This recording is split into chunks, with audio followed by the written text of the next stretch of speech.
Hey everybody, Sean Sewell, the Engearment.com podcast. Really stoked to have back on the show our friend Kyle Miller from Finland. Welcome back, Kyle. Thank you for having me back. Our pleasure. So last time you and I talked, I think for like 3 or 4 hours about so many awesome topics. I did a lot of research into the stuff we're talking about. So I don't think we'll have a hard time conversing today at all. You can go to any subject you want for the most part. For the most part, exactly. All right, well, let's just hit the elephant in the room. How has life changed for you during this stay-at-home, quarantine, COVID-19 stuff? In all honesty, it hasn't really changed at all. It was funny, like before the virus came, I was joking, man, this town would be absolutely amazing if there was a zombie apocalypse. And then all of a sudden it was like, oh, it's the corona apocalypse. What's different here? Nothing. And I guess I should explain that I'm in Rovaniemi, which is in northern Finland. We're in the Arctic Circle. We've got a population of about 200,000 people in an area half the size of Washington State. So it's literally the end of Europe. Yeah. Whoa, that's good context. That is smart. That's up there. Yeah, well, I guess it's smart. Like we would joke that Washington has 4 seasons. Here in Finland, we have 12 seasons. It went from absolutely 1 hour of daylight at Christmas to now we don't have darkness anymore. So that's like 4 months. 4 months, no darkness. Yeah, it's definitely a bipolar country. It can't get anything right. Nothing gets Finland. But it's like, come on, just have something sustainable for a while. Yes, please get on some lithium and just get stable, Finland. But so I know last time we talked, do you prefer more of the evenings so you can see the stars? Yeah, definitely. Cool. I mean, I didn't realize it before, but one of the most beautiful things in the world is the aurora borealis. Yeah. And it's, as long as it's clear out, we have amazing views of the aurora borealis. But now it's just summer with sunshine and mosquitoes coming. So. Oh no, the mosquitoes! I bet last time we talked, those mosquitoes are horrible. Yeah, it's like I don't want to go camping because I'll just be a hostage in my tent. So, yeah. You know, we're really fortunate here in Colorado. We don't really have much in the way of bugs. And you'll laugh at this. I put my tent up. Well, I've got a lot of tents like you do, right? This company sent over a tent to test. And they're like, are you quarantined yet? I'm like, no, we're not. And this is back in March. And then like the next day, stay at home comes into place. And I was like, I've got to get this reviewed and got to go camping. So I put it out on the deck. And it snowed probably 4 inches last night and probably half a foot last week. And it's been up there for like a week. And my neighbors all walk by and just laugh and are like, you know, deck camping, but no bugs. That's kind of nice. You're like, it's called fresh air. You should get some more. Yeah. Get out of the house, stop watching Tiger King, and go get some fresh air. Wait, between episodes. Yes, or at least between episodes. You know, I will admit, my wife and I, we watched it. Interesting show, for sure. Yeah. Very interesting spin for the world to see of America, definitely. Right. I hope they don't think we're all tweakers from Oklahoma. They have big cats in our backyards. But no, just 80%. Just joking. No, it's hilarious. Well, okay. So last time you and I talked, you were learning Finnish, right? You were in school. And how's that coming along? Well, I'd say the one thing that changed with the coronavirus is we shut down school. So now it's all online. So it's like make the hardest language in the world even harder by trying to learn it online. So. Oh yeah, I can't imagine. I know because you're really good about reading body language too. So yeah, you definitely have to be. Yeah. So now you're removed from seeing people as much, well, at all really. That's frustrating. I mean, it is what it is. I mean, everyone's dealing with the situation. Like, it's pretty useless to complain about your little inconveniences when other people are having so many problems. It's like, why isn't it online? Poor me. I like your take on that. It's true. A lot of people, you know, we're outdoor athletes people. We're in the mountains all the time, you know. I haven't been in the mountains in over 5 weeks, you know, And that is what it is. I got a split board right there. I just tune it up and it stays on the wall right now. And, can't go camping and can't go do a lot of stuff that you and I like to do. But hey, there's plenty of other things to do. You can learn, you can read, learn a new instrument, hang out with the wife, a lot of kiddos at home. You can teach them some new stuff. But yeah, hearing people complain about stuff, I try and empathize and try and stay curious. But sometimes I'm just like, shut the hell up. Get over yourself. Yeah, be like, dude, you ski and travel all over the world, and then you want to complain that you have to take a few months off from skiing. Right. Exactly. You can do a lot. You can train, like, right now we're in my home gym. I got my kettlebells over there somewhere, the mace, and the TRX is hanging up right there. Yeah. Oh, right on. Yeah. And in fact, the person who made the split board, I just trained him at his home with his wife remotely. They had the TRX and a kettlebell, and we're always plugging away. Yeah, people like you and I know, at least.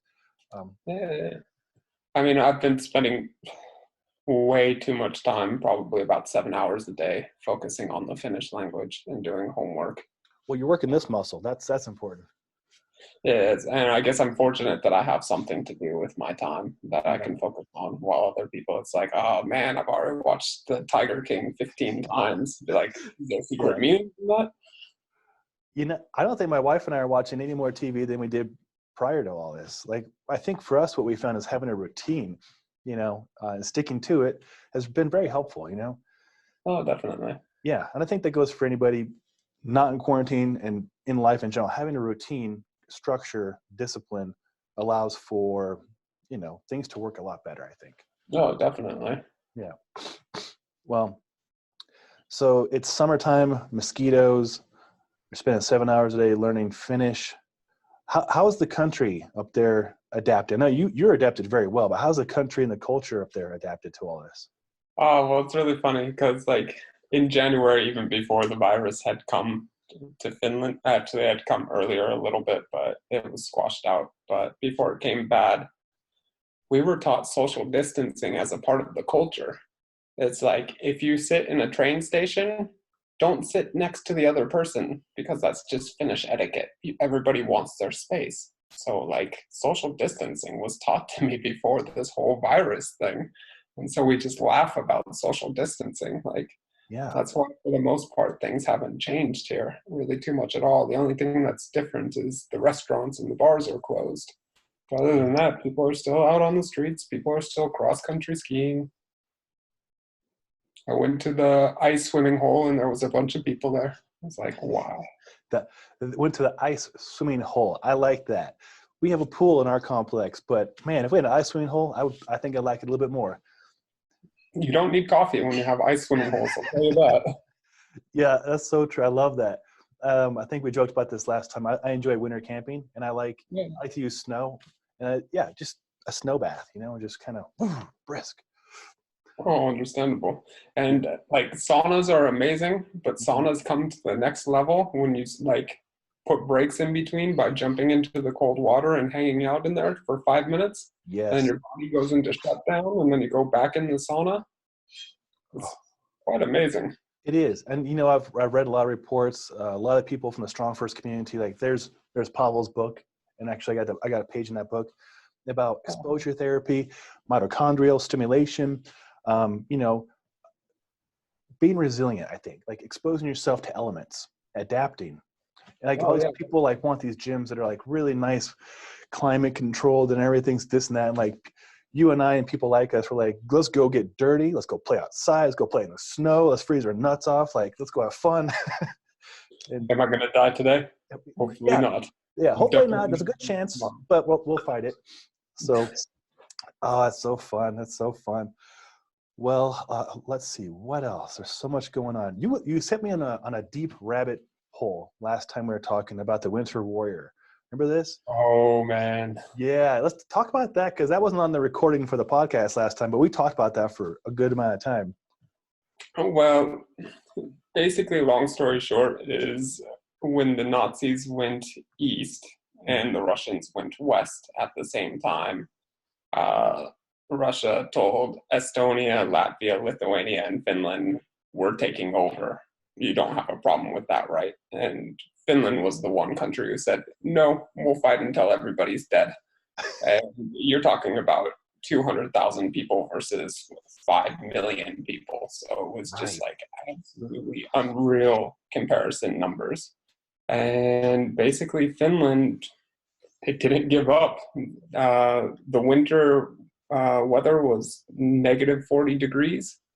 And so what they just did is they let them come into the country, and then they put their skis on and they just started, they call it chopping wood.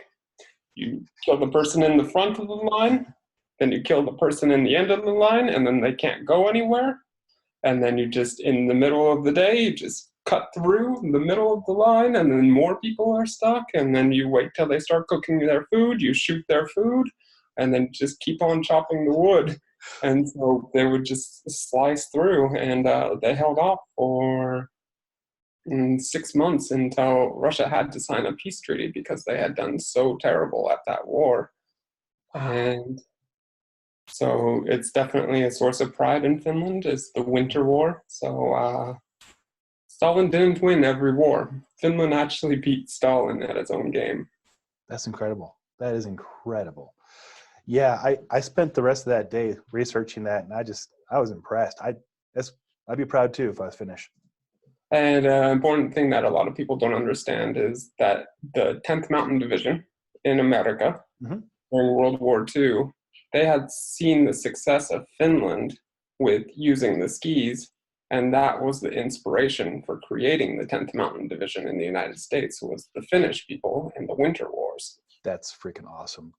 Oh God, this is good stuff. You know, the 10th Mountain Division, there's a series of huts here in Colorado. And in fact, yeah, they're beautiful. In fact, right before this lockdown was in place, we had booked one with Dr. John Kudrowski, who's climbed Everest and does like TED Talks and stuff. And then this really famous photographer, Jeff Fielder, and my 4 Points brothers, we're going to go up there, and, you know, it's fun. That's beautiful. Like just recreating cross-country ski or splitboard for you and me up there, and see where they train. And there's a run called the Commando Run, where you start at the top of Vail Pass basically, and you traverse around and you come into Minturn, or you can go into the backside of Vail. And seeing how they train, it kicked my butt. That's a tough tour, but it's kind of, for you, it's probably like a Tuesday morning, you know, for what you do. But I wouldn't say that right now. I haven't been on ski for a while. Yeah. But well, that's really cool that the Finns inspired the 10th Mountain Division, which for us here in Colorado is very close to home. That's cool. Yeah. That's a cool tie-in. I didn't know that. And so there's a little bit of history. Oh, that's fascinating. I love it. Oh, that's so cool. Wow. Gosh, Russell was talking a lot about you in a good way yesterday, and just reminiscing about some of the traverses and missions you've done. And it's incredible, like the stuff that you've done. Like, it's hard for me to comprehend as like a daytime splitboarder. Like I joked yesterday that the people out here in Colorado, they call me mild salsa this year because I like mild terrain. I like to repeat it and go back to work. You know, I enjoy the mountains, but you're going out or went out for days, weeks at a time. I mean, where's that drive come from? I think it's stubbornness and being poor. You might as well hang out there because you paid the gas money to go out there. Yeah, that's a good point. So, like, just because I was very fortunate that I was getting paid to go snowboard. So, of course, I was just going to stay in the mountains. And then I, as time progressed, you know, I started feeling more comfortable with my time in the mountains. Of course, originally I was doing like day ski tours, and then I was like, okay, let's do a 2-day ski tour. And then I started getting into like bigger and steeper mountains.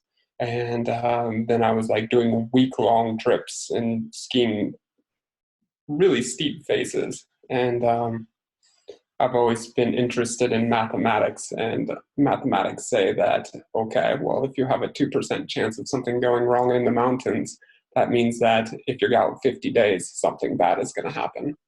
So that's good. I decided to take all the skills that I've learned over time, and I'd like to say evolve into ski touring, doing longer traverses, because there's so many. It's not just about the ski descents. It's about seeing new terrain, thinking about the weather, coming up with a route. Does the route go?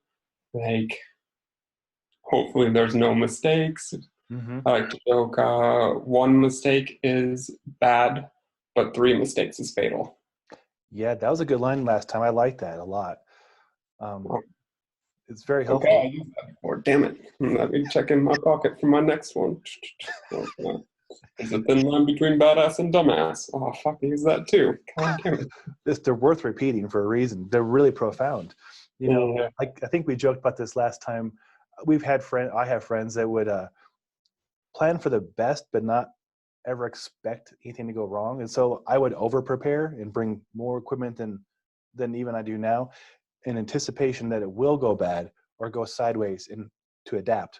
A lot of people don't plan on that. Like for example, right now here in Colorado, I help run this backcountry ski group, Colorado Backcountry Ski and Snowboard, right? And we have probably like 8,000 people today. It keeps growing by like 100 every 2 days. It's getting crazy. But what we're trying to do is be leaders and be very clear and say, hey, please don't recreate in the mountains like what we would do this time of year. This time of year in Colorado is like prime time for like big lines, right?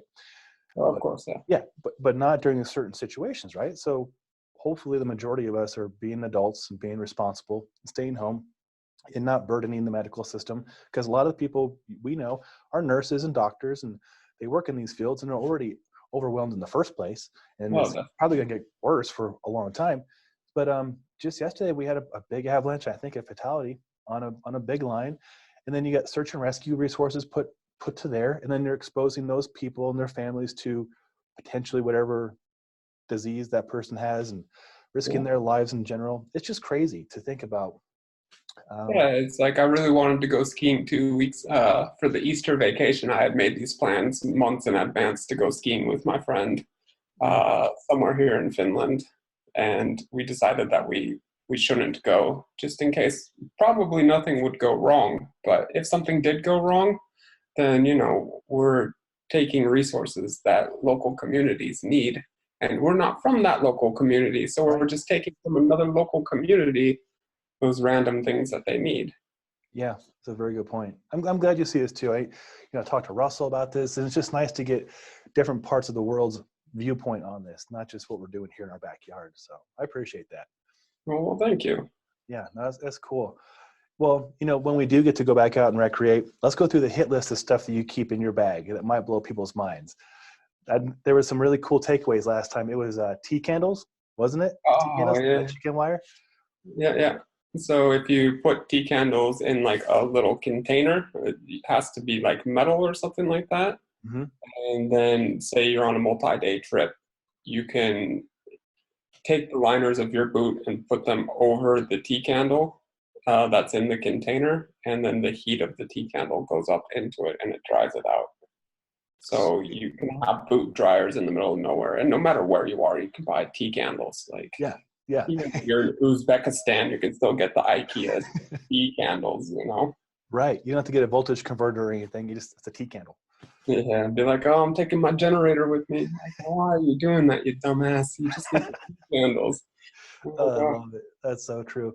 And the one that caught my attention was the wire, the chicken wire. Yeah. Well, I mean, what's the one thing that can fix almost any situation? Say you break your leg, you could just wrap some chicken wire around like a piece of wood. Yeah. Or create stability of some sort. Say your bindings break, you just use the chicken wire to fix it. I remember once I was on a ski tour, 7-day solo trip, Glacier Peak, which is the most isolated volcano in the Cascade Range. I went there in the middle of March by myself, of course, and I made the stupid decision of because the weather was good, I dug a snow pit, and I just didn't have a tent or anything. I just had my sleeping bag and my sleeping pad. That night the wind picked up and I didn't think about it, but all that loose snow came into my pit that I was sleeping in, and it buried me alive. And I just had enough room for my face to breathe. But the next morning I had to go around and try to find all my stuff, and the wind was super strong. I was super exposed. I lost my GPS and, collected everything. It took me an hour to get my boots on because I was in the middle of the snowstorm. and my bindings were breaking, like all my gear was breaking. I was like, am I going to be able to get out of here? Yeah. But I did. Yeah. You're tough, man. That's a demoralizing situation any way you look at it. All those things happening, any one of those things happening to most anybody, that would be like a real big challenge to overcome, you know? Yeah, but it And was you the did most beautiful sunrise I ever saw in my life. I was it. like, "Man, is the sun up yet? No, come on. Just a little bit longer. Is the sun up yet? No, I still have another hour." Yeah. Oh. Oh man, I cannot wait to read your book when you write it. These kinds of stories are inspiring, and like imagining myself or somebody I know in that situation. That's a movie right there, you know? Oh, man. Who would you want to Uh, play you in the movie? Like, do you have any person you want to play? Like Ryan Reynolds or somebody? now I don't want a big name actor. I just want a normal person who I like like actually that. loves the shit compared to somebody who's just like playing a role, because you can see it in the eyes. Is it real or is it bullshit? That's deep, Kyle. I like that. That's cool. Oh, thank you. Yeah. Well, I don't know why Ryan Reynolds popped in my head. My wife has been doing a lot of happy hours with her coworkers, and Okay. so she works in HR, and we're on the Zoom call like this, and there's like 6 screens, you know, and they're like, they're talking like, if you had to pick one celebrity to hang out with, who would it be and why? And I'm like the only guy in the group. I'm like, I like Ryan Reynolds. He seems pretty funny, you know. And then like the girls in the group, they're all like, no, like they're picking guys that they want to sleep with. So the joke for like last 2 weeks is I have a crush on Ryan Reynolds. It's not necessarily true, but that's People always have in too my much head. time on their hands. That's what that is. Yeah, Oh. that's good stuff. Well, have you been doing a little more like FaceTimes with families, or that's what I've been Uh, listening to a lot of people. I've been messaging my mom every day because she's in Washington State, and Oh yeah. obviously ground zero for Mhm. in the beginning, and it has respiratory issues. So, Oh yeah. I'm just sending messages to her and some of my friends every day and hearing the daily status of what's going on in America and what's going on in Seattle and all that stuff. So, I've also been communicating with my friends in like Australia, Norway, and New Zealand too, and seeing what's been going on with them, as well as one of my friends in Japan. So it's been kind of interesting getting to see like different places in the world, what's going on there. Yeah. Pretty much the same thing. Well, that's good and bad to hear it's about the same thing. I wasn't too sure. Like, obviously, we're kind of in our own little world over here, so I don't know what it's like for other people. But so, are you saying like Australia and other places are about the same pace, about the same reaction that we're doing here in America? No, the lockdowns, the lockdowns. Oh my God, there's 3 coronaviruses in Queenstown, New Zealand. Like, I live in Wanaka. Is it coming our way? And random things like that. You're like, Mhm. oh man, Dunedin. There's like 15 in Dunedin, which is the South Island of New Zealand. You're like, we're all locked down, and then there's corona people. Why are they buying all the toilet paper? What's going on here? You That the can't get toilet paper away. one is crazy. We have a bidet, so we're Hey, good. It gets yeah, very yeah. resourceful. Luckily, I've been mountaineering so long, I know how to ration my toilet paper. So. Right. Yeah. And like we joked about Cold. last time, I like snow. I mean, that's my go-to. Brisk, you know? Yeah. Unless it's like super firm ice. I've been there before and it's not fun. Oh, there's a bad joke here. Wrecked them, damn near killed them. Yeah. Oh, I I love used that to one. go on trips and not bring toilet paper at all and just use snow, which Hmm. it's okay, but it's good to have paper for the last wipe. Yeah, yeah, exactly. We're testing out a lot of biodegradable, eco-friendly, sustainable cleaning supplies. I Yeah. think they're marketing towards like van lifers and campers and stuff. And so Yeah. like a year or two ago, we had this plethora of different wipes we're giving all the riders, and still have them. Thank goodness. They're really cool. They degrade really quickly, and like you said, Okay. yeah. So there's a lot of cool stuff out there. And from my point of view, from the outdoor industry, we're going hot and heavy, doing gear reviews and getting all kinds of stuff sent to we have 25 riders now for Engearment. Where's the sign at? There's a sign somewhere. And Well, different backgrounds, it's really fun. But, yeah. when it started happening, I was reaching out to him. I'm like, hey, we might not be able to get into the field to test stuff for you guys. Like, and how are you doing? Like, how are you going to pivot? And, I was talking to Russell about this yesterday, and for them, thank goodness, most of their sales have already happened. The retailers already purchased their stuff. I think they only had 3 sales canceled during this whole thing, which is incredible. Yeah, that's absolutely amazing. Yeah, I have more cancellations in a day for fitness training than that. So I'm like, well, that makes sense. Yeah, yeah. Training for sure. In my viewpoint, as my how I put food on tables, I do fitness and I train people, and I have a gym inside a law firm. I have a gym inside a physical therapy clinic, and then I would train people in the mountains or in their homes. So I had like 4 different places I would train people, right? And in one morning, all 4 got closed down. So like backup plan, and backup plan, all kind of taken off the table. And I was like, oh, all right, I didn't see that one coming, right? So then we embrace Zoom, and then fortunately most people I work with have some kind of fitness tools like the TRX or a kettlebell or a dog or dog food or cat food or whatever. You can get resourceful, right? Oh, of course, yeah. Yeah, you'll find a way. But a lot of restaurants, like you mentioned, closing down. It's been sad to see that. And, over here in America, there's been a lot of promise of SBA, Small Business Association loans and grants, and I've applied for all of those 3-4 times over, just waiting to see if they'll pan out. And that way, like people, like the owner of the gyms I train at, can keep the doors not open, but keep the lease going. And it affects a lot of people in a lot of ways. It's been really interesting to see how people are adapting to it. But I mean, I don't want to get into economics, but I think we all see that it's going to be very interesting the next few years. Mm-hmm. Absolutely. I mean, unemployment is at record levels beyond the Great Depression, so it'll be interesting to see what happens in the future. Yeah, I have a lot of hope. I have a lot of curiosity about it, and I like, you and I, we like challenges. Like you've been through so many crazy adverse situations, and here we are still talking. You've made it through it, right? So the majority, it was way easier than finish.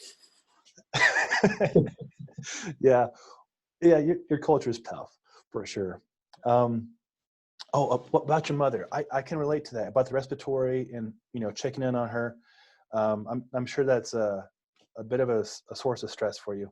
I can. Yeah, you go to one day realizing like there may be a chance that my mom could die and I would never see her again. You just don't expect it. I don't think most people expected it. Kyle, you're absolutely right. And I can speak to that on a very deep level. Like I think I've told you, I've been very public about this.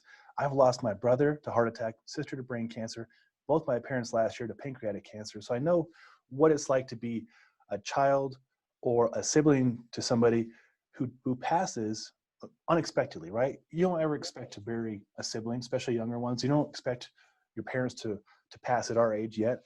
But you're right. I can relate because both my parents had respiratory issues, asthma, they're on oxygen, they had CPAP machines. My dad had blood clots in his lungs. So the silver lining I'm trying to take away from this whole situation is, they were in assisted living and skilled nursing facilities. I wouldn't be able to visit them, and I was their main caretaker, right? So I was their power of attorney and all this stuff.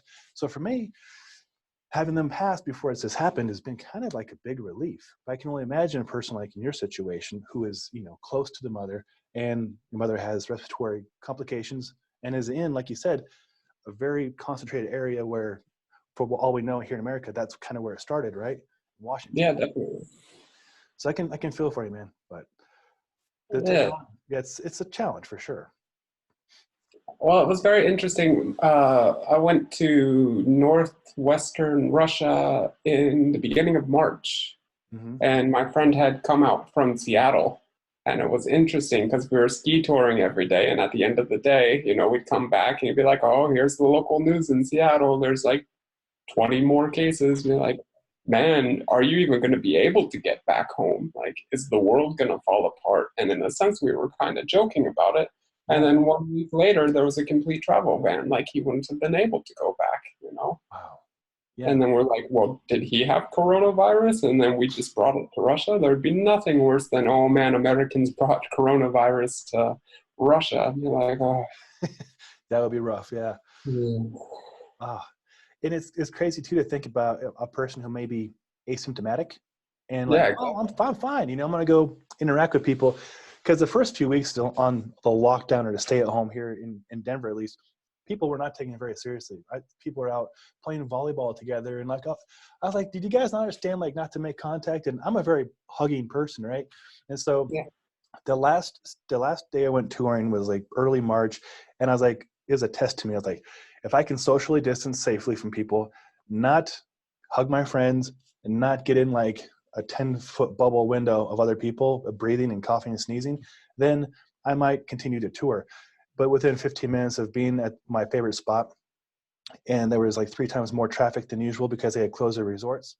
And I did my beacon, and I was going around. I'm like, about a third of the people had beacons. I was like, oh, this is my last day. I'm going to go home. Gonna play. Well, you'd hear stories of people social distancing by taking a bus filled with 100 people up to the backcountry. They're like, dude, that's like taking the chances to eat way more than you would have been just doing your normal thing.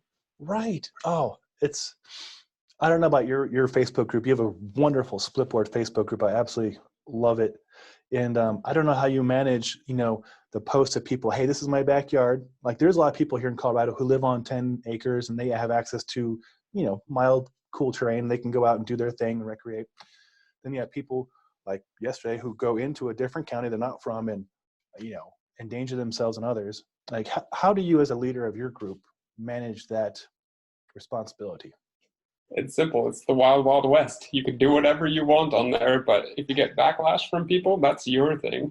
As long as you're not putting out, come to my company, like buy this, buy that, then people are free to do whatever they want. I don't want to govern anything. So, put up a report that this person's putting out crap, I'll look at it and be like, oh yeah, that is kind of crappy, but it seems that he got ripped a new one from the comments, and so hopefully he learned his lesson on that one. But I don't want to, I'm not your parent. I'd like to think you are an adult, so do whatever you want to do. But if every post is, check out my guiding company here, we're doing great programs, then that's not what it's about. For me, people see different places. Mm-hmm. Now, that's very helpful. I had not thought about that. It's kind of like Lord of the Flies, let them govern themselves. Like, unless it's blatant and then flagged or whatever, then ban them. Yeah, so there's 5 of us total. It might be 4 because the founder of the group, he's a surgeon and he has a new position he accepted. So it might come down to the 4 of us. And, there's 2 skiers and 2 splitboarders now.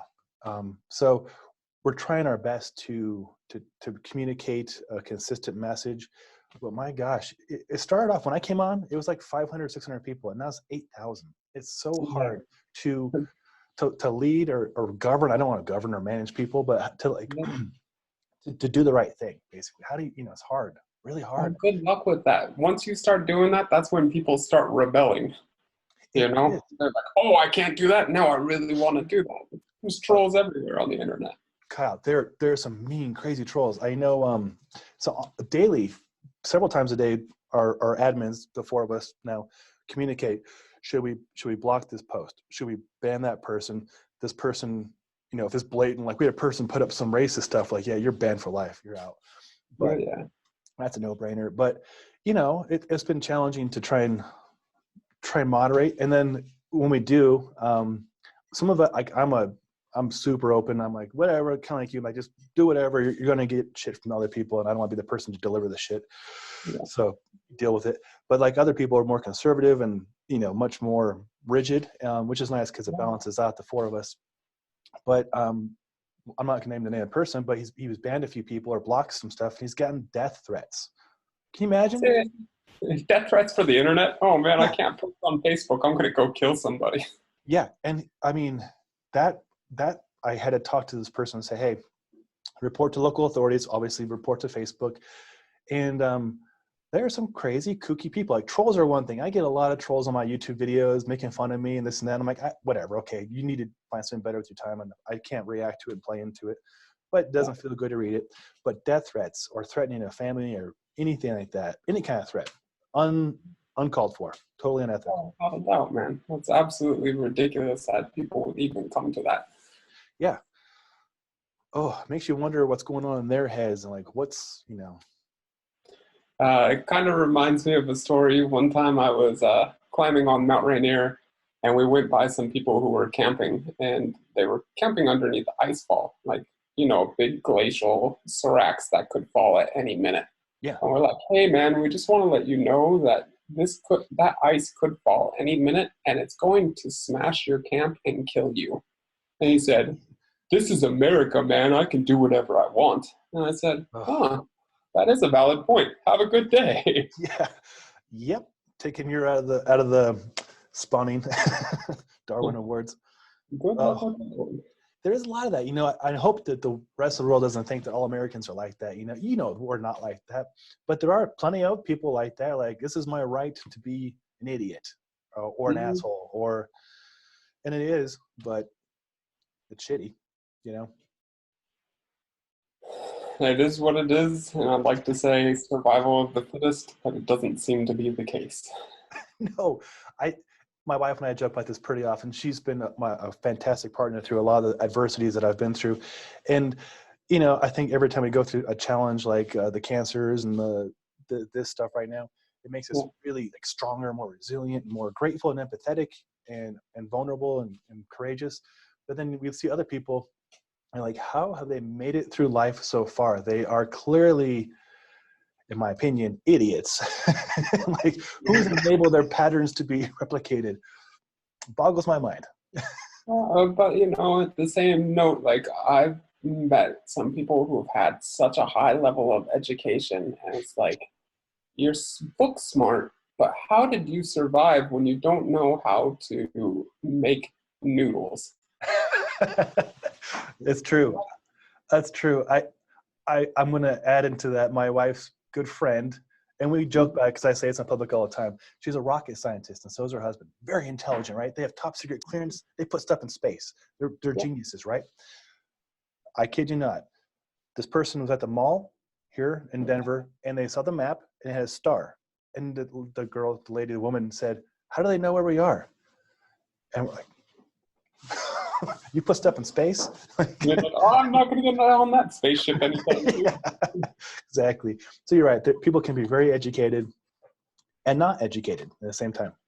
Yeah, like some people are super street smarts, but didn't do well in school. Not to say anybody that I know. Yeah, I mean, I'm a 5-time high school dropout. Whatever. I learned by failing and trying and doing and failing again. But understandable completely. Yeah, my wife and I joke. I call my wife Scrappy because she's like quick to figure things out and she's tough and resilient. But yeah, Scrappy's a fun word. Well, speaking of, so life for you hasn't changed too much because you already were practicing social distance. Come on in here, Riley. My dog Riley wants to say hello to you. He knows your voice. Hey, Riley.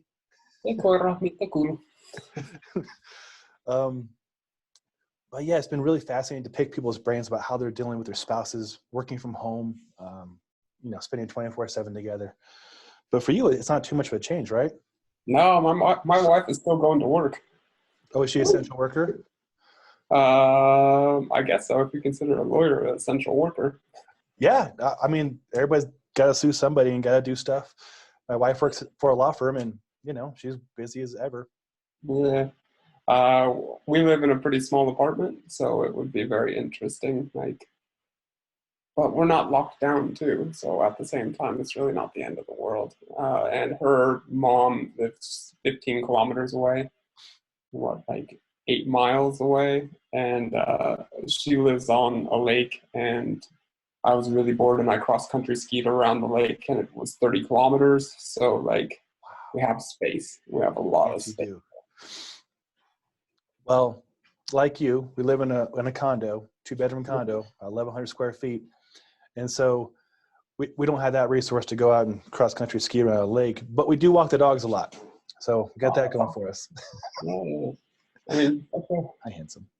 There was situations with the Black Death back in the days, and the king of Poland or something like that, he got advice that the best thing he could do is keep his window open and get fresh air. And everybody else stuffed themselves in their houses, and a lot of people died. He was one of the people who survived. Wow. Fresh air. There it is. Fresh air. All about the fresh air. And that's one thing I think I've noticed. I don't consume a lot of media or a lot of news. I mean, I do go on to Facebook and Instagram and YouTube to one, to check in on the groups, two, to post something, and then to get the hell off, because it'll suck you in, right? But No one thing fake news. yeah, I No watch it fake news, consume people, consume them. But I think I saw something about the environment's been healing a little bit, which is nice because we're not using much resources. Yeah, I think it's on vacation for a few months. Yeah, a much needed one. So good. Yeah. There's some positive out of it. Well, it's always a great time chatting with you, Cal. My dog is very adamant. He's shaking my hand. This is his classic symbol to say, "Would you please take me outside?" Give me attention. Give me attention. Give me attention. So on that note, I should probably should do that. Okay. But do you want me to give you some quick stories? Please, yeah, lay them on it. One time I was on an 18-day ski traverse in New Zealand, and around day 15, I was on a glacier, so I had sunglasses, and about 15 days into the trip, I got a crack on the lens of my sunglasses, and so I couldn't travel without them. So what I did is I kept on getting glass shards in my eyes. So I covered the lens with glue. I couldn't see out of one eye, and I finished off the ski traverse because the sunglasses were so absolutely vital on the trip. Yeah. It was just, I guess, the moral of the story is work with what you have so that things don't go wrong. That's a good takeaway. Sorry, that was a very random story. No, it was not at all. Adapting, using what you have. Another quick story. I won't take too long. That's a really fast story. Yeah. My friend and I, we had climbed up this peak and we skied down the wrong gully and we got stuck in the canyon. And we realized that we were going to have to stay the night there. And we found a rock to sleep under because the wind was so bad. And I just huddled up into a ball and I just meditated that it's not nearly as cold as it is in the winters in Finland. And I was able to, for the most part, sleep all night while my friend was like fighting to stay warm and just like shivering and doing jumping jacks and all that stuff. And I'd say for the most part, I got a good night of sleep while his night was kind of miserable. Yeah. And just like the mental power of, I'm not going to die, just deal with it. We'll get through this. That's a good takeaway. Like mental fortitude. I know I was talking to some of my retired Navy SEAL friends about, how they got their heads right to handle, I can't imagine what they had to handle, right? Some crazy stuff. But some of the takeaways I think that would help the listeners and the viewers is calm is contagious. And so is fear. But like, if you can remain calm, you can make better decisions. Whenever I was on big steep lines where if you messed up, you were going to die, I would always take a few seconds to just meditate and calm down because fear is your worst enemy. It's only going to help you make horrible mistakes. So it's just like, yeah, I'm a bit nervous, but I just need to calm down before I drop into this line. Why am I still doing this? I told myself I wasn't going to do this anymore, but here I am again. Okay, just deal with what you have. And then when you get to the bottom, you're like, phew, I hope I never do that again. And then the next day you're on another mountain. That's hilarious. Have you ever done a line and you're shaking after it? You're like, how did I do that? Why did I do that? Yeah, definitely. Okay, cool. I figured you had. That happens to me. I don't, like I said, I'm mild salsa. I don't do like spicy habanero. So the stuff that you're doing. So I did something that was definitely outside my comfort range. And I went to, whatever, the flow state, and it all made sense. But as I got to the safe part, and I look back at what I did, I was like, I'm shaking like uncontrollably, the adrenaline. I mean, one time I was on Mount Rainier doing the jib shoot, which is like sustained 55 degrees for about 3,000 vertical feet. And it was bulletproof ice. And it's like, if I lose my edge here, I'm going to tumble down this whole face and I'm going to come down in like 7 different pieces. I mean, I was scared shitless. I bet. Yeah. But just like calm down, relax, and just slowly make your way down this. Why? Yeah. These are good takeaways. This is cool. I think it's always fun to talk with you, but I think it's really fun for the people in your splitboard commune, in our backcountry ski group, and people who like to do the stuff that we're doing, to hear how you process and how you think and how you operate. it helps a lot of people. I had a lot of positive feedback after our last conversation. And in fact, it's kind of funny. I track anything I put out there. Like I track if a YouTube video is helpful, or I track like if a podcast has been well received. Your episode was like number 5 in Japan after it came out. It seems I had some friends in Japan who were checking it out. Right. It blows my mind because obviously I'm not trying to just help people here in Denver. The world's a big, beautiful place. And last week I had a few really great guests on and hit number 6 in Estonia. I was like, hey, Estonia, all right. Had to look up on the map. I didn't know where it was. But it's just fun to see how much you and Russell and Pat Flynn and Dan John and all these people who are leaders, how much you can affect people in a positive way. So just want to thank you for sharing your time with them and with me. Thank you, but I am not a leader by any means. I'm just yes, you are. Yeah, you are. Yes, you are. You're humble beyond belief, man. To my fault. If only I was less humble when I was a sponsored athlete, maybe I'd still be sponsored right now. Yeah, that's interesting. We talked a lot about that too off record, and God, that stinks. I was talking to another sponsored athlete, Raphael Peace. He's a writer here with Engearment. And are you familiar with Raphael? Yeah, a little bit, definitely. Sure. Yeah, he's a great guy. I think I might have met him actually through your Facebook group.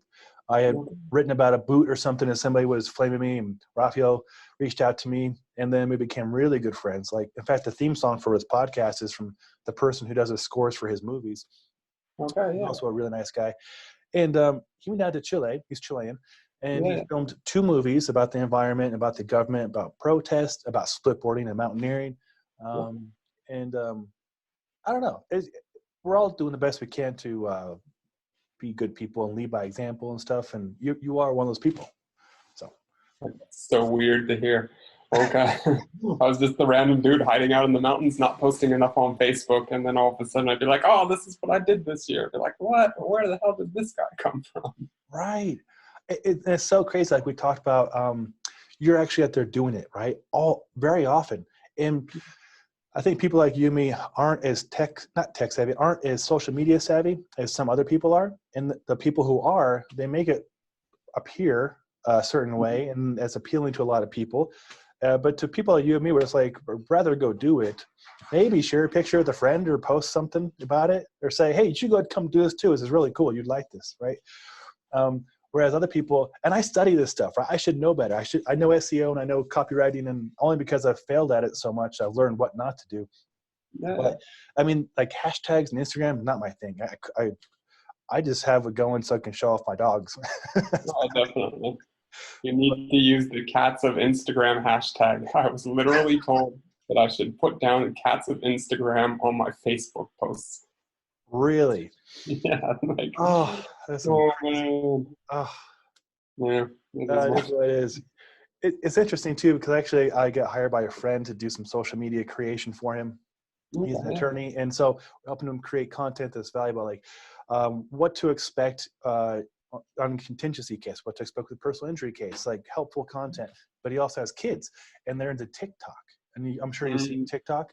Yeah. I feel like a creeper when I go on TikTok. I'm like watching these like teenage girls do dance competitions. I'm like, oh, it's way over my head, right?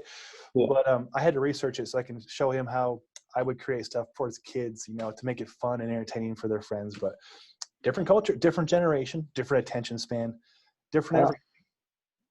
Oh, I'm sure that the 80-year-olds say that too. They're like, what happened to society? We fought a war. He fought the war. It's been fun watching my father-in-law embrace Instagram and stuff and comment on stuff. And I don't want to say he's a redneck. He's on 10 acres out in Ohio, and he's a really salt-to-earth kind of guy. But, we're all adapting, and he's adapted, and it's been cool. Taught him how to use Zoom. We did a Zoom happy hour with him 2 weeks ago. That was a lot of fun. Oh, cool. But, well, we should do this again sooner and later because we have a lot more to cover for sure. Yeah, anytime, man. All I'm doing is homework, pretty much. Homework and sauna. Talk about like Aurora Borealis, sauna, ice, finish. 7 hours of finish a day. Yeah, and saying, damn you, Sweden, why didn't you quarantine? Now the borders will never open.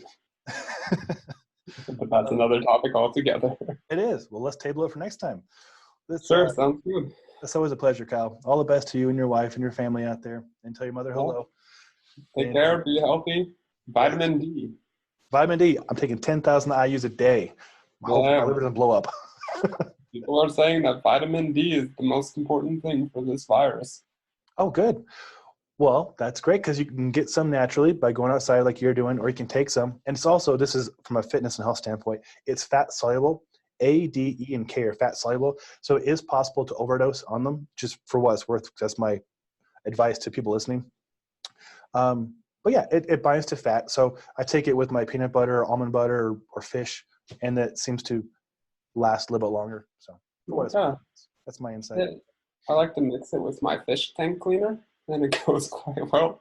Sorry, that was a joke gone wrong. I'm sorry. Politics aside, sorry. That's hilarious. Oh, I love it. Oh my God, that's hilarious. Well, on that note, all the best to you, Kyle. Awesome,